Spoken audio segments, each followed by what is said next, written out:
Hello, my name is Dean Marr, head teaching professional here at Elanora Country Club. I'm here today to talk to you about one of the more challenging shots here at Elanora, the chip shot over the bunker on 17. We've all played a shot off that tee where it's been hit by the wind, dropped down short to the right, and we're faced with this very difficult shot. And for those of you that find not only bunker shots very intimidating, but also this chip shot very intimidating, it's sometimes not the best option to try and take it on. So I'm going to start with just the option itself of chipping out to the left. Now this is a scenario where you might grab your 7-iron, grip down on it, and just try to pop it a little bit to the left of the bunker. And hopefully from there, you've got quite a good look to just chip it on or putt it on and potentially make a 4. Worst case, a 5. And so that's kind of a good option, especially if you're playing those stroke play events or even a match play event where you've got a shot. Sometimes going for the risky shot is not always the best option. Swallow your pride, chip out, and hopefully keep yourself in the hole. For those of you that want to take on this shot, there's a couple of things that I have to take into consideration. The first one is that we're on an upslope, and so that's going to kill basically how long the shot's going to go, so I need to make sure I make a big enough swing.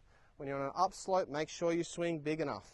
That might sound risky to some, they don't want to hit it too far, but what you'll find is, because of the upslope, the club has a little bit more loft and the ball pops up higher as opposed to going further.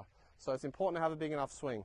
The second thing is the grain of the grass. Now generally in this area, the grain of the grass leaf is growing into you. Now this is a very challenging scenario because when you are playing a lofted shot over a bunker, the loft of the club can get stuck in the grass. And this again has that risk of coming up short. So there are two things that are really trying to force you to hit it short, and you've got to resist them. Now, how I resist both these scenarios is by making sure, A, that I put a little bit of pressure in my left foot when I'm standing on an upslope. This just helps kind of anchor me to this position so that I can stay nice and steady throughout my swing. If I don't have any pressure in any of my feet, I feel like I'll drift back down the slope and risk either sculling it or hitting it heavy. And so just a little bit of pressure. I'm not leaning my shoulders too much to get my weight on my front foot. I just felt there's a bit of pressure in my left foot. From there, I'm going to rise my left shoulder a little bit higher. So I'm going to angle my shoulders up the slope. So that helps me, I feel, to take the club away lower and slide the club almost up the slope a little bit. Now, because I've got pressure in my front foot and I'm trying to angle my shoulders, generally in my practice swings, I can tell myself whether I've got the angle right. If I feel like I'm sticking the club into the ground, that means I might be too leant into the slope. If I feel like I'm not even hitting the ground, that might mean I'm too angled up. So you're going to try and find that nice happy medium where you're just taking just a nice amount of grass, not taking huge chunks, but just gliding the club through it.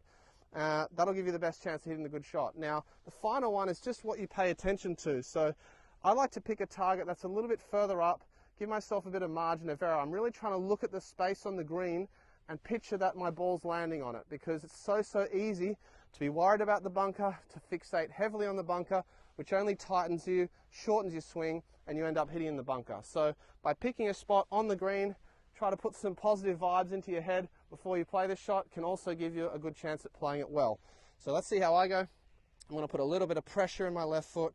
I'm going to angle my shoulders up, my left shoulder's nice and high. I'm going to make sure I take a big enough swing. Oh, not too bad. So I caught that quite cleanly. The ball went a little bit long, but it's a safe shot.